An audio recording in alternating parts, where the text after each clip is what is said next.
Everyone, thank you for joining us once again for another one of our fantastic Greek Wine Club webinars. We have the trio here. Actually, let's not include me. We have the duo of the wine gurus. So let me introduce first my co-host, Foti Stamos. Hello, Foti. How are you? I'm doing much better with that great introduction. You think? Wow. Okay. Absolutely. But as you did say, always excited to put on these amazing and fun webinars, and it makes it much more fun with our, I'm going to call him our co-host because he's been with us for so long. Hey, can we make it official already? Yeah, I was like, don't even call him a co-host. Let's. He's the host, and we're the co-hosts. There you go. All right, we made it official. I want to start. I'm going to send my application in. Are you guys hiring? Be a trio. Send it to well, you're Greek, so Greeks don't need applications. It's just connections, right? But let's welcome Johnny Livanos. Johnny, thanks for joining us. Thanks for putting on another amazing segment where in this episode, we get to really get to know not just the faces, but the individuals, the soul that's behind today's wine renaissance in Greece. Yes. Johnny, there's a lot that goes on behind the scenes. There's a lot that most folks don't really realize what it takes. But I think this is a great opportunity to break it down and kind of give us a little bit about who's who and what's going on. Yeah, so we talk a lot about Greek wine together, and we have a lot of segments we've done in the past together, showcasing the regions, the grapes, the wineries, but it's really the people that make this story possible. People like you and me as well, because we are ambassadors, we talk about it, but the winemakers that we work with at Diamond Wine Importers are some of the most important pioneers of the Greek wine renaissance. And I like to call it a renaissance because Greece has been making wine for thousands of years. And in the 60s, 70s, it started to take off. But it really wasn't until the 80s, 90s, and early 2000s that the wine industry started to really blow up. And let me get some dates here. I think it was in the 80s, or there was only about like 60 wineries in Greece. And then that number has exploded to now there's over 1,600. Oh my gosh. So the trend really started, and it was as a result of a few key players, a few key people really pushing the envelope, showing what is possible and potential in the country, and with the indigenous grapes, and to really help create a new trend, I'd like to say. And so we're going to dive into just five wineries, five faces behind it. But it's also important to mention it's people like you and people who are watching today. You are also equally a part of this renaissance because it takes consumers to really change the game. But let me just Johnny, could I just say, if it takes consumers, then all the thanks has to go to Foti because he single-handedly brought the Greek wine industry up in America. Yes, it's all you and Foti. with just his intake. My intake. But Johnny, before we get going real quickly, can I just make a point about the perspective of, we get this question all the time. You just mentioned something that's very important. Greece has been making wine for thousands of years, but why all of a sudden it was like lost and then it was reborn again? And I think that what has to be noted is that world events has really suppressed Greece's wine culture over the centuries. So if you're a historian and you want to look back of what happened, I think that we just need to kind of include the fact that Greece was under occupation for 400 years by the Ottoman Empire, which that was a big factor. And then moving forward, Greece went through some hardships with 2 world wars, civil war, dictatorship, and so forth, that the industry couldn't really thrive because of all these world events, historical events. And then as Greece kind of came out of that darkness is where I think they started to come up to realize that there was an opportunity to revive because again, it's all about winemaking starts as an agricultural product, and and it went under Ottoman rule. Like I don't think winemaking was really allowed. Like you were it wasn't allowed at all. And during that same period of time, if you look at France, they were thriving. That was like their golden age, and they were making a lot of the chateaus in Bordeaux and Burgundy. They've been around for hundreds of years. And even George Skouras, I was reading an interview with him. He had a quote that it takes 100 years to like make really good wine, because it has to, it's part of the culture, it's part of the landscape, it's part of the vines need to mature and ripen. Evolution. Exactly, it's a whole evolution, it's a whole process. So that's why these changes happen very slowly. They happen over a long period of time, and it's something that it's not easy. It's not doesn't happen overnight. So it might seem like it's happening overnight, but this has been a slow transition, a slow process. But there's been, yeah, definitely a few key players that have made it possible. So give me 1 second. I'm going to share my screen here, and I can talk a little bit about some things.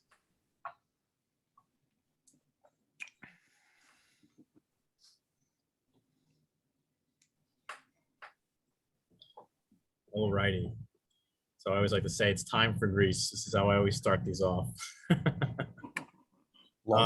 So here's a map of Greece, just so we can kind of talk about where we're going, which wineries we're going to be talking about as we dive in. So the first winery and winemaker I want to talk about is George Skouras.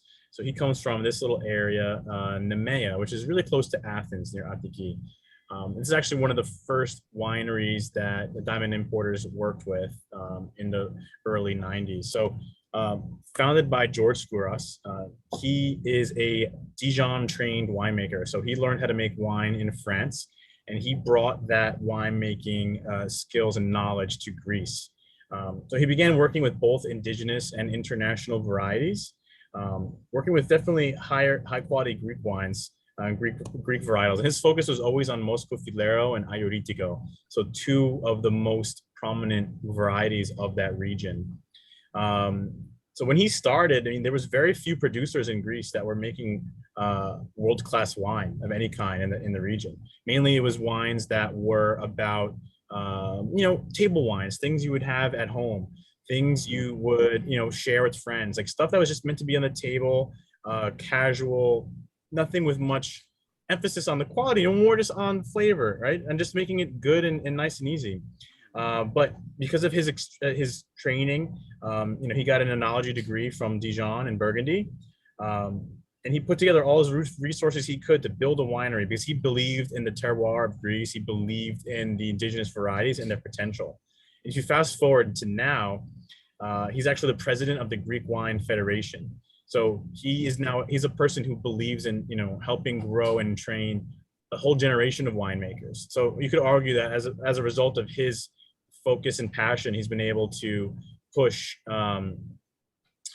the envelope and train other people to become these world-class winemakers. So that's something that's really kind of special. And he left definitely a big mark on the industry. That's amazing. Yeah. So his flagship wine, it launched in 1988, which was Megasinos, and that was one of the first wines in Greece to blend Ayoritico with Cabernet Sauvignon. And he has wineries at actually 3,400 feet. So he has some of the tallest red wine vineyards in all of Europe. And when he began his career in the 1980s, like I said earlier, there was only 70 wineries in all of Greece.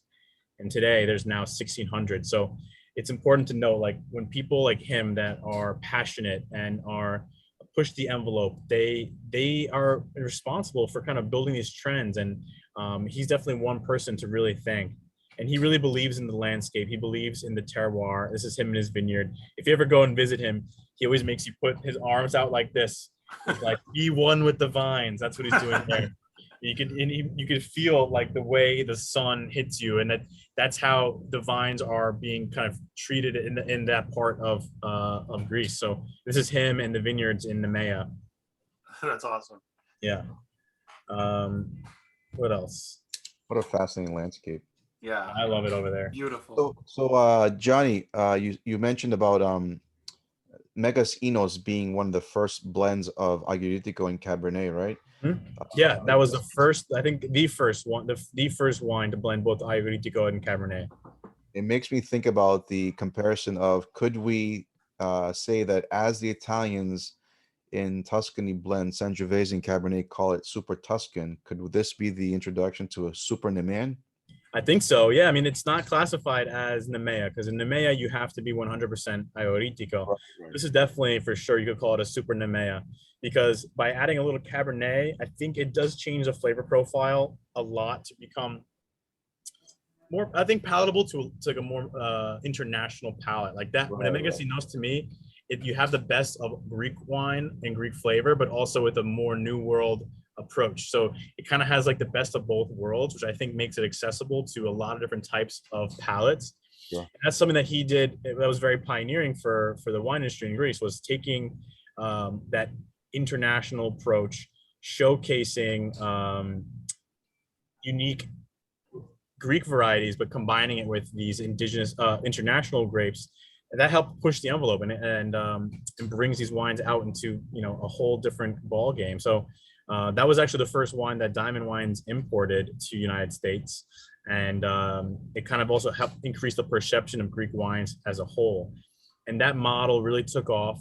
You now see a lot of other wineries throughout the country starting to follow his lead, take that approach, incorporate, you know, French oak barrels, American oak barrels into their wineries to kind of add that into their repertoire of ingredients.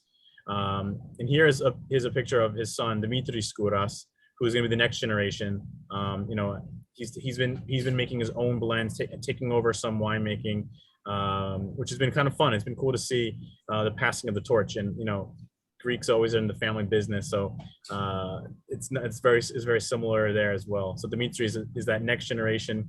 You know, you had these winemakers like George and Paris Sygalis and the other winemakers we'll talk about. They started this next wave of winemaking in the 80s and 90s, and now today you have a whole new wave of winemakers, and they're doing, you know, natural wine, wild fermentation, orange skin contact wine. So, you know, Greece is going to be on the cutting edge, I think, of trends, but it's always about kind of combining this history, their heritage, and adding it to a more modern approach, which has been fun to see that whole transition happen. Yeah. Nice. So yeah, I wanted to move next to Santorini. This is our boy Paris Sygalis. So he's the creator of Sygalis Winery. That is one of the most iconic winery on Santorini, and he gets a lot of credit for being the godfather of modern winemaking on the island. So his story goes, he actually was a math teacher, and he was studying in Paris, France, how to teach math. While he was living there, he found a passion for wine because, you know, if you're in France, you're surrounded by wine everywhere you go, whether you're having lunch at a cafe or having a fancy dinner. You know, France embodies the wine culture through and through. And I think that's something that was unique. You know, he was there in, I think, the 60s or 70s, where Greece didn't have that, like, I think, that focus on fine wine. While they drank a lot of wine, it was good wine. It wasn't a focus on that fine craft. And he wanted to bring that to Greece. So he comes back to fast forward, he goes back to Santorini. He's a math teacher, and making wine was really just a hobby for him, something he did in his backyard, in his family's vineyards. People started to catch on that he was making some amazing things. And that's led him to build his own winery. And they built it in the early 1990s. And as a result, he is a pioneer for lots of different things on the island, and always staying true to the ancient techniques. You know, growing it in the basket method, like you see in this picture on the left, growing the vines low to the ground. He incorporated organic farming in his vineyard since 1994, before organic was cool. You know, that was part of his founding principles. Always marrying that relationship between tradition, the traditional Santorini vineyards, but then using the best winemaking practices. So after he built the winery in 1991, and they added state-of-the-art equipment, stainless steel tanks, all the necessary tools you need to make a wine of high caliber and quality. So, you know, because of that, Santorini has now followed suit, and the trend has definitely moved in that direction, where now Santorini is known for producing some of the best wines in Greece, and especially of Assyrtiko, the Assyrtiko variety. I mean, people know Assyrtiko all over the world, and Santorini put it on the map. But it was because of the pioneers like Paris Sygalis, who follow their passion, follow their heart, follow their taste, never sacrificing quality, and by combining tradition with modern techniques, to create something very special and memorable. There's a very, I have like this kind of image in my head that if a winemaker had a previous life, the fact that he was a math teacher makes me feel more confident in him as a winemaker. I don't know why. I think it's because of the precision, because Sure. the math is the one true language of the universe. It's like things are 2 + 2 is 4, no matter what you do, no matter what you say. And somebody who's a math teacher knows those types of precisions, those types of things, that he could put that into his winemaking. I don't know if you guys share that, but like I feel I was definitely going to make a comment to your point, Ari, is the fact that I was going to ask Johnny, the fact that he was a math teacher has contributed to him becoming a great winemaker. Yeah, it has to. I mean, it has to. I mean, it means he's a smart guy. He has the wherewithal. He has logic, and I think with winemaking, but winemaking kind of, it's a combination of all these things. It's math, right? Because you need to understand the levels of alcohol. You need to understand the amount of time it takes to ferment. You need to understand the temperature levels in order to get a clean process. But it's also science, right? It's fermentation, it's biology, it's culture. It's also just culture too. It's passing on these generational techniques from generation to generation. So it's a combination of all these things. And I think it's similar to math, but it's also way different. So maybe for him, it was a way to kind of break out of that, like, 2 + 2 = 4, and be more one with nature, because nature doesn't always follow rules. It kind of makes its own rules. Yeah, that's actually a good point. So he has the foundation. He has the foundation that I like. Yeah. But especially on Santorini, I mean, they grow their wines. It's crazy the way they grow their vines. I mean, they're on the ground, they're on the floor. They grow in such a traditional way. It's wild. It's really like, I mean, I wish I had more pictures to share it here, but that's a vineyard behind him. Like, that's so wild and rugged. It's not like in other parts of the world. It's like you see the vines that are in these very precise rows. Here, it's not. It's this precision, but it's also about having intuition. It's also about trusting tradition, trusting nature, and that's what Santorini is all about. I mean, it's a volcanic island, has no rainfall. It's super windy and dry. The elements are pretty harsh. So by just trusting nature to do its course and trusting tradition, because this is a way they've been growing vines like this for thousands of years. But today, adding that element of high quality wineries and high quality winemaking facilities, you get the best of both worlds. So it took someone like him to have like a really solid vision of the future, and to know what it takes to make a good wine, to combine that with this history and heritage. I think that's what makes him so special, and what makes Domaine Sygalis such a iconic place. And actually, just this week, they were announced top 100 wineries of the year in Wine and Spirits magazine. Oh, wow. So that's something that they've gotten that accolade before, and their wines are consistently getting great reviews. But for being one of the top 100 wineries in the world, they're doing something right. And I think the reason they got that accolade is because of that attention to detail, that precision, but also by combining tradition with modern technology. So to me, that's where you get this awesome myriad of flavor, of sophistication, of power in the wines. And yeah. Excellent. And also, one thing to mention, so if you can't tell, those are red grapes in the background of that picture. He is also one of the few winemakers to help bring back the little known, almost extinct red grapes of Santorini, Manvro-Tragano. So Manvro-Tragano was nearly extinct, and Santorini is most famous for the white wines, Assyrtiko, also Aetheri and Idani are the 3 white indigenous grapes of Santorini. But he helped bring back a nearly extinct grape, and now they produce a few red wines, the MM, which is a blend of Manvro-Tragano and Mandellaria, and then a single varietal Manvro-Tragano, which is a very beautiful red wine, a lot of earthy characteristics, that volcanic terroir, and by kind of exploring that. What's that? It's pretty intense. It's one of my favorites when I can actually get my hands on it. Yeah, we don't bring much here. I mean, you might get 5, 10, 20 cases. It's very rare. Yeah, because they don't grow much. Yeah, it's expensive because it's the yields are so low, and it's Imagine bringing a grape back from extinction, finding these wild cuttings and plantings in parts of these random vineyards and bringing. You guys just sold me. I need to get this wine. In my opinion, it's worth every penny. Yeah, we just got to think about the history behind something like that. It's amazing. Well, cool, guy. I want to move on to Crete. Is that cool? Yeah. Here. My partial motherland. Yeah. So Crete is one of my favorite places, and it's home to a variety of indigenous grapes, a unique history, a unique culture and heritage. My family comes from Lesbos, but I feel like I kind of wish they were from Crete just so I could go and travel there more often. I love Lesbos, don't get me wrong. Crete is just, there's always something new to explore. It's the biggest island in Greece.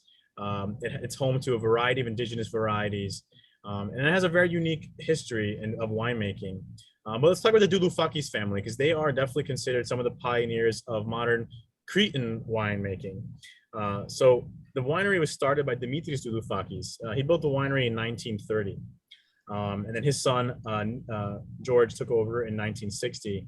But then Nikos, who's in this picture here, he took over the winery in 1933. So that's a picture of him in the early 90s. Wait, 1933? 1993, sorry. Oh, okay. Yeah. I was like, that guy looks good. Yeah. Make sure you're paying attention. Yeah, 93. So like a lot of the other winemakers we talked about today, they studied abroad, right?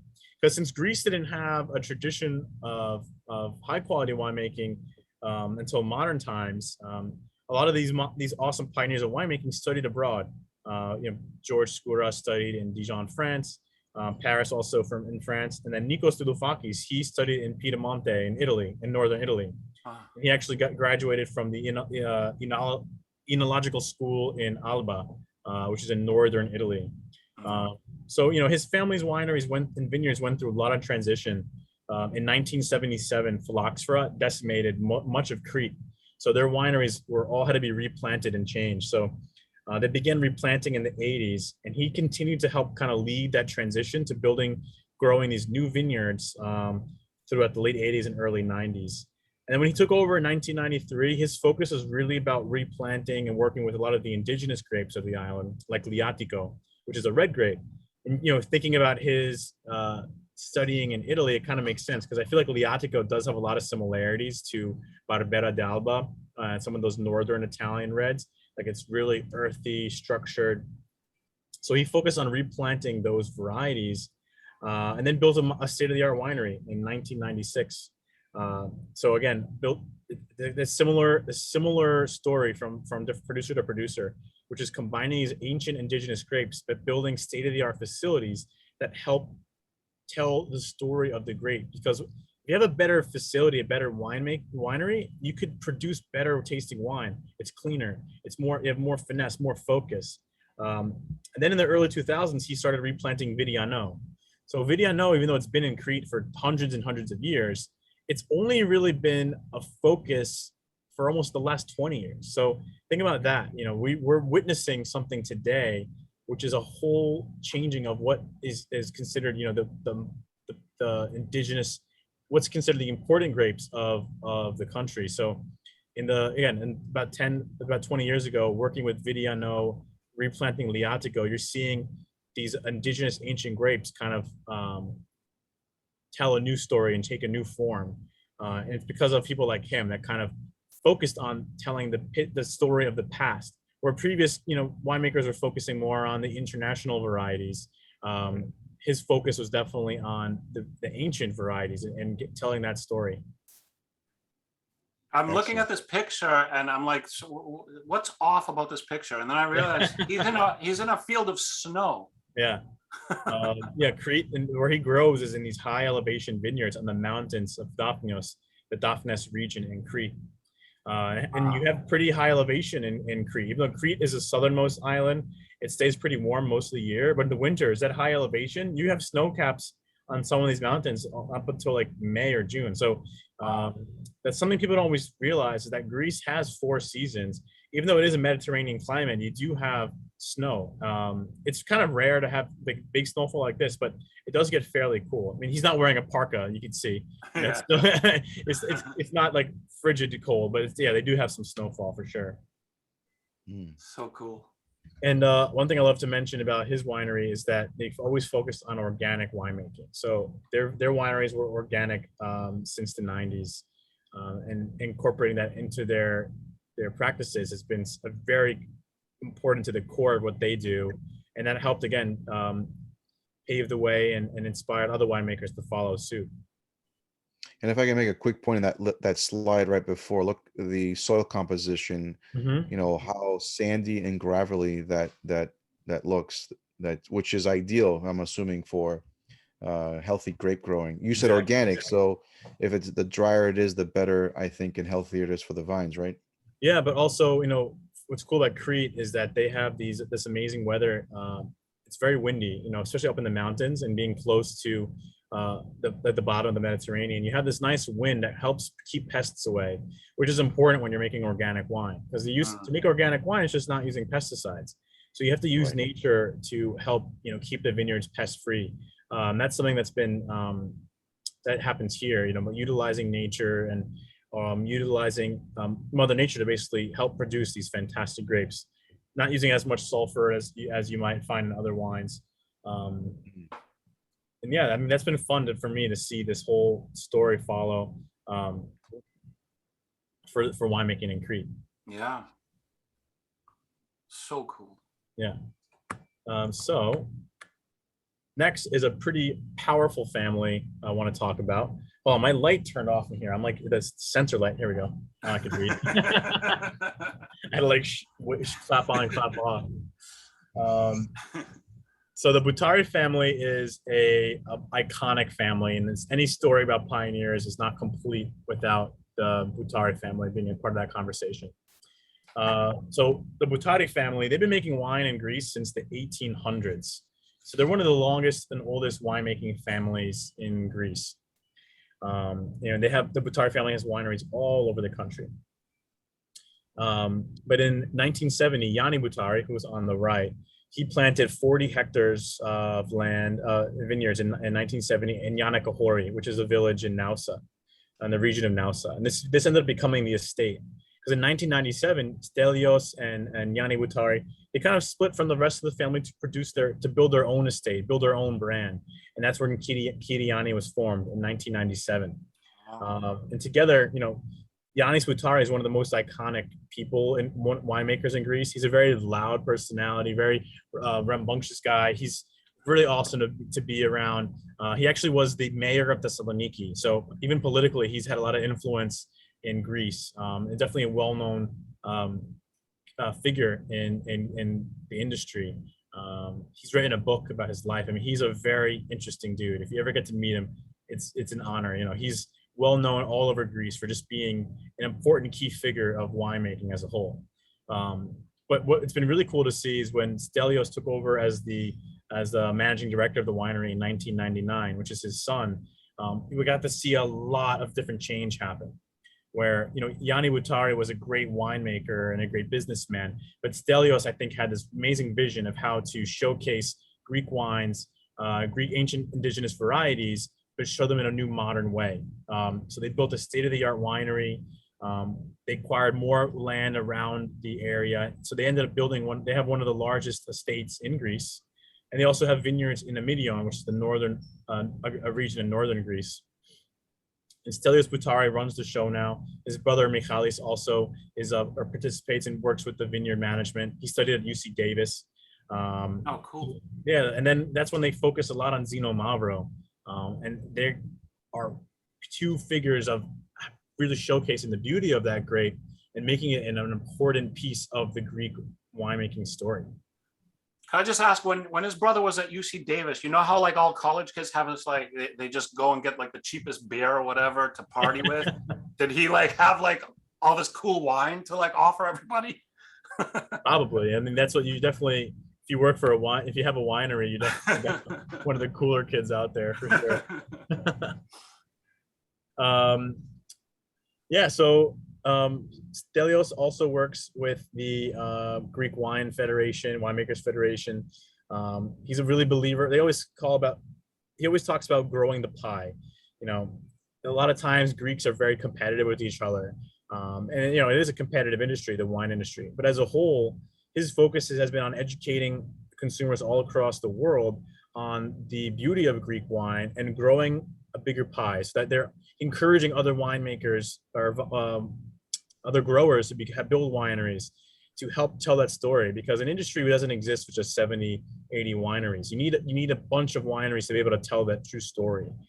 So he's definitely a pioneer of that. And you've seen, again, after he built his winery in 1997, there's now dozens of wineries in Nausa that followed suit, producing lots of different styles of the grape. And Zito Mavro has definitely been one of the focuses for them.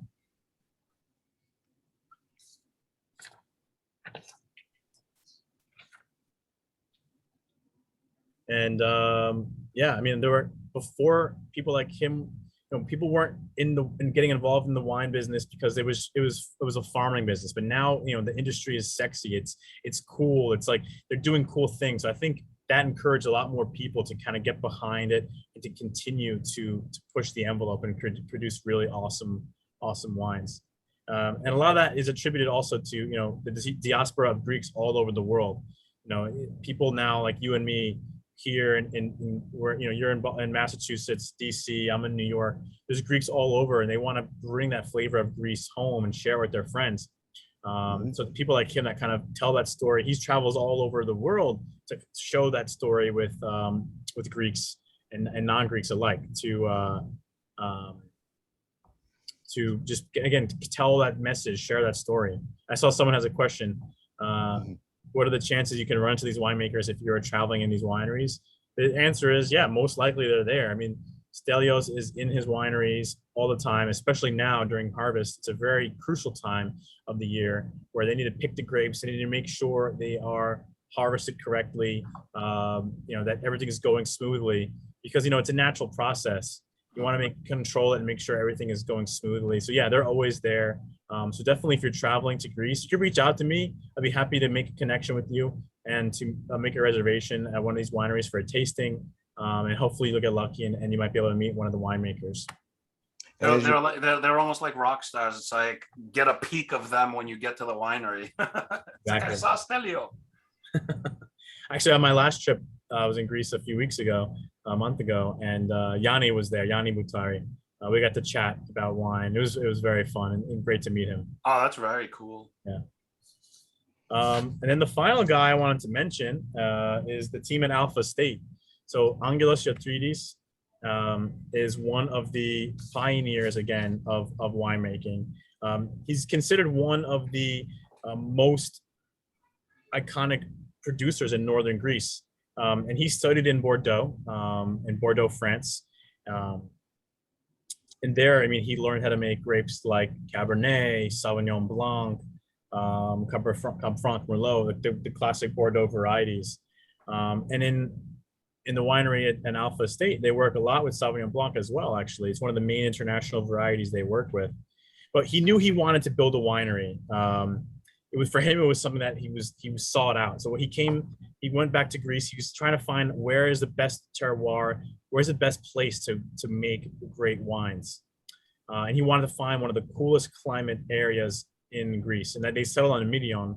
So him and Makis Mavridis, who's the viticulturist who manages the vineyards, they built it in 1997. They basically bought land from like, I think 80 to 100 or something small growers, and they were able to kind of put it all together to build this very beautiful estate. And today they have about 87 hectares of vines that they kind of acquired piece by piece that build this amazing estate. So for him, the focus is on finding an amazing land, and then they completely transformed it, where now they manage one of the most meticulously organized vineyards I've ever seen, not just for Greek standards, but for, again, a global standard.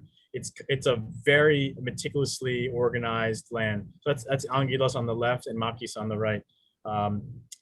And Angelos he was a third generation. His father was a pastry maker for 3 generations. So he was always surrounded by gastronomy and food. So he always wanted to work in that industry. But he was encouraged to go to study winemaking, move to Bordeaux in 1990 to become, to learn how to become a winemaker. And after he came back to Greece and they acquired all that land, it's definitely been all up and coming from there, because they produce, again, some of the most precise wines. They focus a lot on Xinomavro, Malagusia, other indigenous Greek varieties, and then international grapes like Sauvignon Blanc. They also work with some Chardonnay, Syrah, and John, as well. could we quickly mention about the cool project that they got going with the portfolio of wines from the ecosystem? The ecosystem line. So that's all about showing the terroir of Emilion, because Emilion was, it's such a unique place, and he is definitely the main winemaker in that region. It's all Alpha State. Angelos he's the guy of Emilion. So the ecosystem line is a cool project he has, where he has single vineyard, single varietal expressions grown from different plots of land. And for him, it's all about showcasing the terroir of and the ecosystem of Emilion. So it's cool. He has a Pinot Noir. He has old vine Xinomavro that's grown on 100-year-old ungrafted vines. The Sauvignon Blanc Fumé, barrel aged, Chardonnay.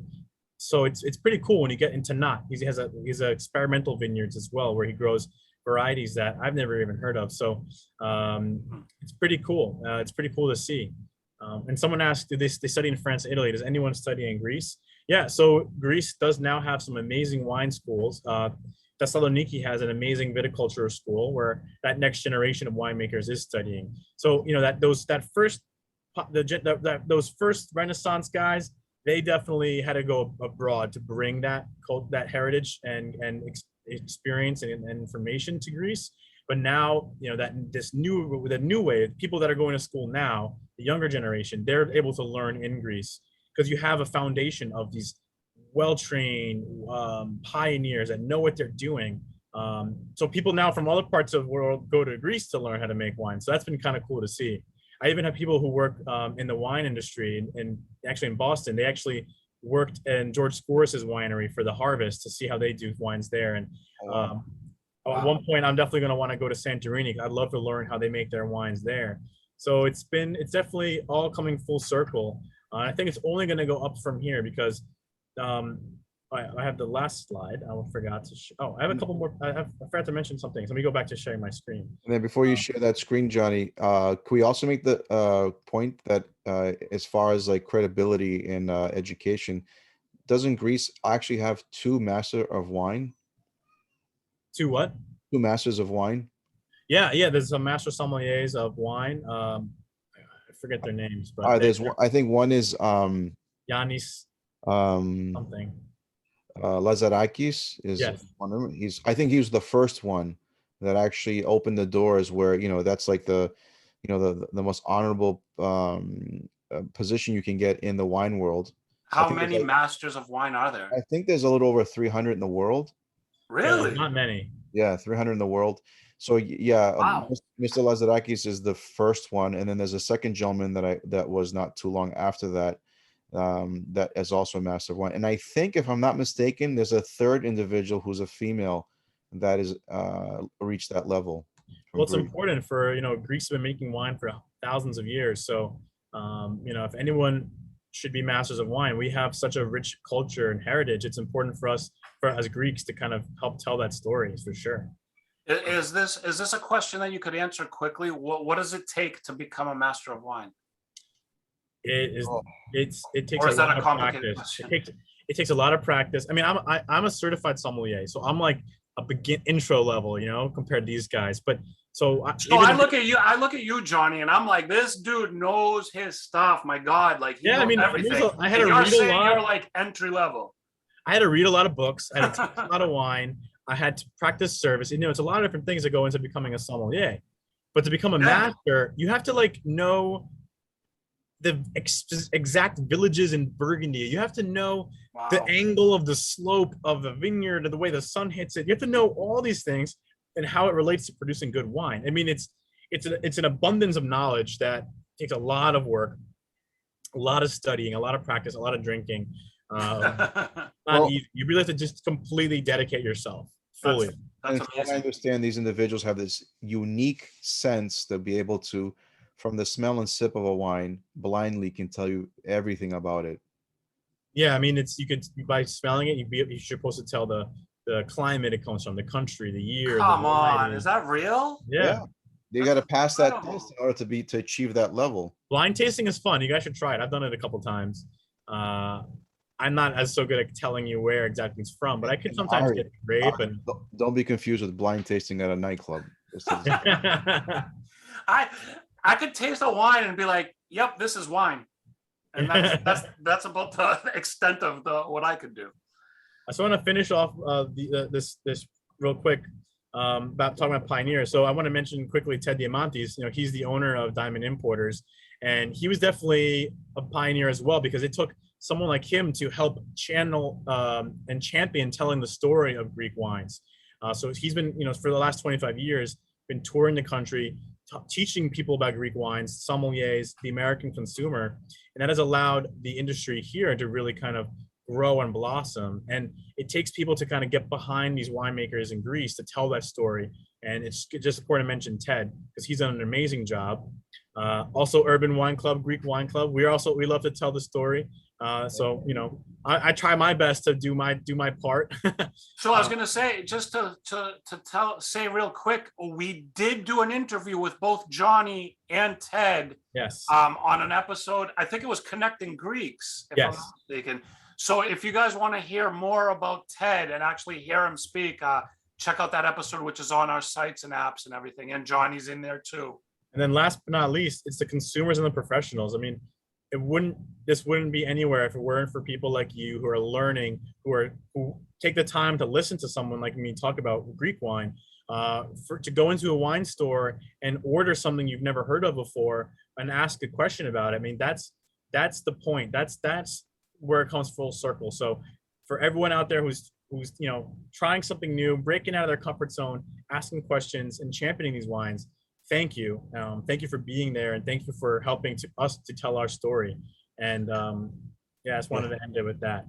Absolutely. I think before we do end this segment, Johnny, there's one more question for you. Yeah.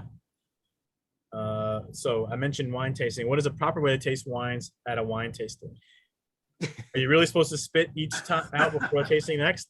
So, you know, a lot of these professional wine tastings, you could be tasting up to 100 wines, maybe sometimes even 1,000. I mean, I've been to these giant tasting rooms where you have 100 winemakers and each one has 10 wines. So you have to pick and choose what you want to taste. But if you're drinking everything, by the end of it, all the wine is just going to be good. Yeah.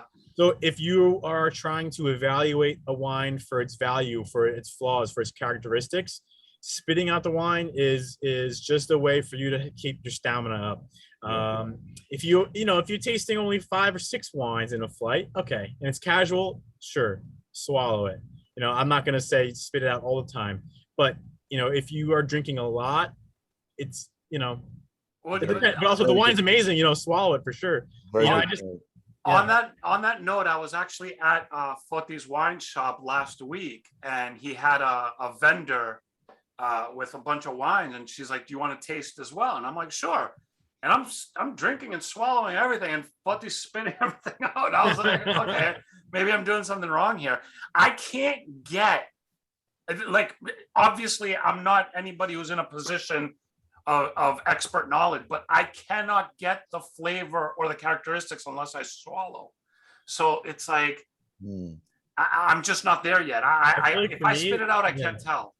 Like for me, like swallowing, when you swallow, you're kind of also breathing into your mouth. So for me, when I'm like tasting it, it's important to like keep breathing through your nose, because I feel like that allows you to get a lot of those flavors. And usually I swallow like a little bit. Like it's impossible to not swallow. Yeah. Even if you spit it out, there's always gonna be something left in your mouth. Right. So like I'm still swallowing a little bit, but like I definitely try to spit out the bulk of it if I'm doing a big tasting. Yeah, but, so basically you don't want to get like sloppy drunk while you're doing these tastings. Yeah, or like if it's before work and you're gonna start tasting wines, like a lot of sommeliers at a restaurant, they'll taste wines at like 11 a.m. and then have to work the rest of the day. So they spit out too, because they don't want to, you know, That's a very good point, actually.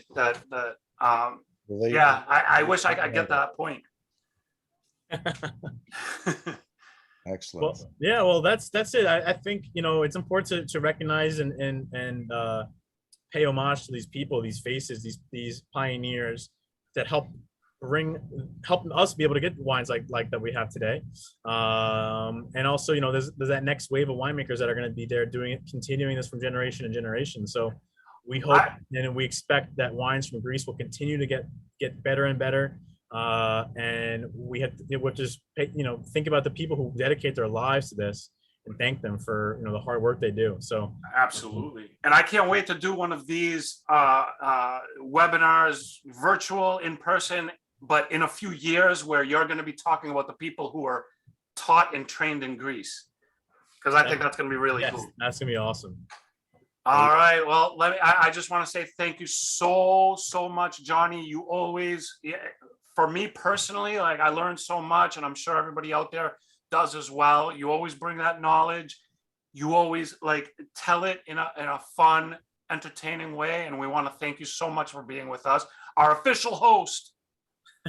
So we want to thank you. It's always good to be here with you guys.